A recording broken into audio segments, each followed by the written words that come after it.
Hello and very warm welcome once again to the tax express. आज इस video में हम इनकम टैक्स में एक बड़ी खबर, एक बड़ी अपडेट, सुप्रीम कोर्ट का एक अहम फैसला पर चर्चा करेंगे।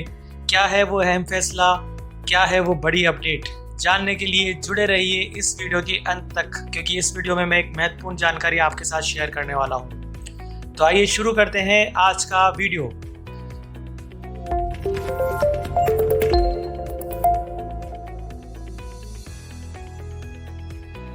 मई 4, 2022 union of India versus Ashish Agrawal. जी हाँ, केस का नाम है union of India versus Ashish Agrawal. इस केस में रेवेन्यू ने इलाहाबाद हाई कोर्ट और वेरियस हाई कोर्ट्स में जो रिट पिटिशंस फाइल की गई थी उनके द्वारा सेक्शन 148 में इशू किए गए रीअसेसमेंट नोटिसेस की क्वेश्चन के अगेंस्ट सुप्रीम कोर्ट में एसएलपी फाइल की थी। यहाँ पर यह बताता चलूँ कि रीअसेसमेंट नोटिसेस को Rajasthan high court, Delhi high court और मद्रास हाई कोर्ट द्वारा सेट असाइड कर दिया गया था, इस ग्राउंड पर कि चूंकि ये सभी नोटिसेस ओल्ड लॉ के अंतर्गत इशू किए गए हैं, इसलिए वे बैड इन लॉ हैं और इसीलिए उनका कोई लीगल वैलिडिटी नहीं है। आपको बता दें कि ये सभी नोटिसेस 1/4/2021 के बाद डिपार्टमेंट ने इशू किए थे और फाइनेंस एक्ट 2021 के द्वारा रीअसेसमेंट प्रोसीडिंग्स का जो पूरा लॉ है इनकम टैक्स में, सेक्शन 147 से लेकर 151 तक, वो 1/4/2021 से चेंज कर दिया गया था, जिसके अंतर्गत सेक्शंस 147 से 151 अमेंड हुए थे। सुप्रीम कोर्ट ने इस एसएलपी को डिसाइड करते हुए आर्टिकल 142 ऑफ द कॉन्स्टिट्यूशन को इन्वोक किया। उसके अंतर्गत अपनी पावर्स को इन्वोक करते हुए सुप्रीम कोर्ट ने एक कॉमन ऑर्डर से इन सभी हाई कोर्ट्स के सेटिंग असाइड ऑर्डर्स को मॉडिफाई किया है और रेवेन्यू की एसएलपी को पार्टली एक्सेप्ट किया है। कोविड पीरियड में गवर्नमेंट ने वेरियस नोटिफिकेशंस द्वारा लिमिटेशन पीरियड रीअसेसमेंट प्रोसीडिंग्स को एक्सटेंड किया था 30/6/2021 तक, और इन नोटिफिकेशंस में ये भी एक्सप्लेनेशन डाला गया था कि फाइनेंस एक्ट 2021 से पहले का जो लॉ है, पहले के जो प्रोविजंस हैं, वो इन नोटिफिकेशंस के अंडर इनिशिएट की गई प्रोसीडिंग्स पर भी एप्लीकेबल होंगे। फाइनेंस एक्ट 2021 द्वारा 1/4/21 से सेक्शन 147 से 151 में रिफॉर्मेटिव चेंजेस लाए गए और एक नया सेक्शन 148A इंसर्ट किया गया।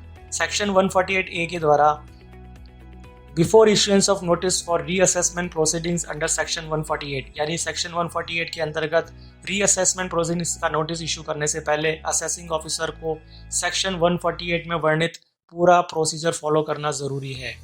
अब हुआ ये कि नोटिफिकेशंस टाइमलाइन से एक्सटेंशन के लिए जो नोटिफिकेशंस आए थे उन पर रिलाई अपॉन करते हुए रेवेन्यू ने approximately 90,000 pan India reassessment notice issue कर दिए, पर ये सभी रीअसेसमेंट नोटिस पुराने लॉ यानी फाइनेंस एक्ट 2021 से पहले का जो लॉ था, सेक्शन 147, 148, 149 एंड 151, उसके अंतर्गत इशू कर दिए थे।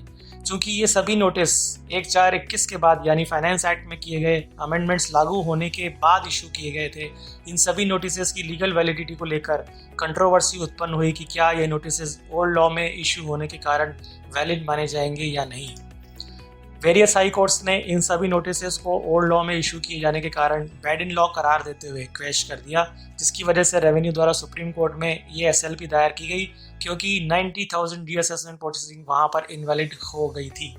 सुप्रीम कोर्ट ने अपने फैसले में ये माना कि हाई कोर्ट्स का ये व्यू करेक्ट है कि चूंकि ये सभी नोटिसेस 1/4/2021 के बाद इशू किए गए हैं, उन पर न्यू लॉ के प्रोविजंस ही एप्लीकेबल होनी चाहिए और न्यू लॉ में जो सेफगार्ड्स दिए हुए हैं उनको फॉलो किया जाना चाहिए, चाहे वो अर्लियर असेसमेंट ईयर से संबंधित ही क्यों ना हो।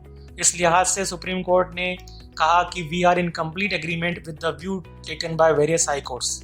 लेकिन साथ ही सुप्रीम कोर्ट ने ये भी माना कि अगर इन सभी रीअसेसमेंट नोटिसेस को जो बोनाफाइड बिलीफ में रेवेन्यू द्वारा इशू किए गए हैं एक साथ सेट असाइड कर दिया जाए, तो revenue will be render defenceless in that case.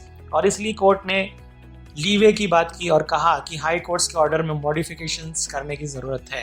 Accordingly supreme court ने क्या मॉडिफिकेशन जारी किए? सबसे पहला, ओल्ड लॉ में इशू किए गए सभी नोटिसेस को न्यू सेक्शन 148A के अंतर्गत इशू किया हुआ माना जाएगा और section 148A sub clause B के अंतर्गत इन्हें शो कॉज नोटिस का दर्जा दिया जाएगा। सेकंड, सेक्शन 148 में वर्णित प्रायर अप्रूवल के साथ कंडक्ट की जाने वाली इंक्वायरी रिक्वायरमेंट को वन टाइम मेजर के रूप में डिस्पेंस विद कर दिया जाएगा। Number 3, assessing officer section 148A का ड्यू प्रोसीजर फॉलो करते हुए ऑर्डर इशू करेंगे। नंबर 4, असेसी को अमेंडेड सेक्शंस के अंतर्गत जो भी डिफेंस प्रोवाइड किए गए हैं वो अवेलेबल रहेंगे और इसी तरह असेसिंग ऑफिसर्स को भी वही राइट्स अवेलेबल होंगे जो अमेंडेड लॉ द्वारा प्रदान किए जाएं। नंबर 5, ये ऑर्डर वेरियस हाई कोर्ट्स के सेटिंग असाइड ऑर्डर को एन्यूल तो नहीं करता पर मॉडिफाई ज़रूर करता है। सुप्रीम कोर्ट ने अंत में ये साफ किया कि अप्रॉक्स 9000 अपील्स और पॉसिबल लिटिगेशन को अवॉइड करने एवं कोर्ट का बर्डन अवॉइड करने हेतु आर्टिकल 142 के अंतर्गत ये कॉमन ऑर्डर जारी किया जा रहा है जो पैन इंडिया हाई कोर्ट्स के सेटिंग असाइड ऑर्डर्स पर कॉमनली एप्लीकेबल होगा। इस प्रकार सुप्रीम कोर्ट ने एक विवादित मामले में अपना जजमेंट दिया और इस कंट्रोवर्सी को कुछ मॉडिफिकेशंस के साथ समाप्त किया है जो कि एक सेंसिबल एवं महत्वपूर्ण निर्णय के रूप में सामने आ रहा है। सुप्रीम कोर्ट ने इस जजमेंट के द्वारा असेसी और रेवेन्यू दोनों के राइट्स के बीच एक बैलेंस स्ट्राइक करने की कोशिश की है और इन दोनों पार्टीज़ की जो पॉसिबल हार्डशिप हो सकती थी उनको रिमूव करने की कोशिश की है और ये भी क्लियर किया है साथ ही इस जजमेंट ने कि जब किसी लॉ में चेंज होता है जिसकी वजह से प्रोसीजर्स में बदलाव आए तो नेचुरल जस्टिस, पार्टीज़ की हार्डशिप्स एवं केस के फैक्ट्स एंड सर्कमस्टांसेस को ध्यान में ज़रूर रखा जाना चाहिए ताकि एक बेहतर निर्णय पारित किया जा सके। तो इस तरह ये अपडेट्स मैंने आपके साथ शेयर की। सुप्रीम कोर्ट के इस निर्णय की काफ़ी चर्चा है और मुझे आशा है कि मेरा ये वीडियो, मेरा ये एक्सप्लेनेशन आपको इस डिसीजन को समझने में मदद करेगा। अगर इस संबंध में आपके और भी कुछ प्रश्न हैं तो मुझे कमेंट बॉक्स में आप लिख सकते हैं। I will be happy to answer those comments. Video को लाइक, शेयर और सब्सक्राइब ज़रूर कीजिएगा और अपना प्यार इस टैक्स एक्सप्रेस चैनल को इसी तरह देते रहिएगा। धन्यवाद। जय हिंद। मिलते हैं अगली अपडेट के साथ अगले वीडियोज़ में। Thank you.